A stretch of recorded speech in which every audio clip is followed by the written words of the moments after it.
When you hear the word insulin, you may think of a drug taken by people who have diabetes.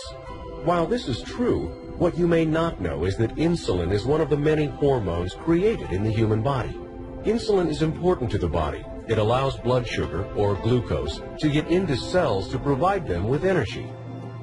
When you eat, your body breaks down food into glucose in your small intestine. This is your body's source of energy for everything it does, from working and thinking to exercising and healing. Glucose travels through your bloodstream looking for individual cells that need energy. For glucose to get into the cells, it requires insulin. Insulin is the key that unlocks cells for glucose to enter and deliver energy. When insulin arrives, it signals the cell to activate glucose transporters. These transporters pull glucose through cell walls. When glucose moves into the cell, it delivers energy.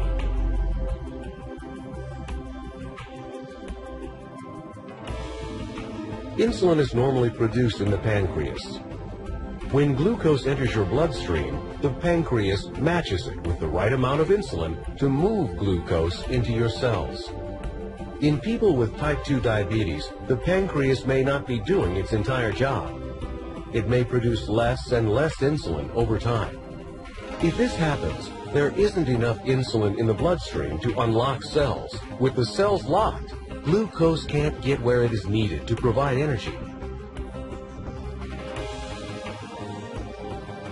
In some type 2 diabetes patients, cells build up a resistance to insulin. Even though there may be enough insulin in the bloodstream, it can't unlock cells to allow glucose to enter.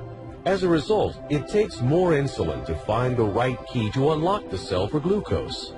This makes it more difficult for cells to get the energy they need. When glucose can't get into cells, either because there isn't enough insulin or because the body is resisting it, glucose begins to build up in the bloodstream.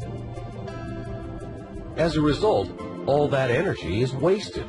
It does not get to cells where it is needed. Without glucose in your cells, they lack the energy they require to keep your body working. Talk to your doctor to see if insulin might be right for you. Use our customizable discussion guide to help lead that conversation.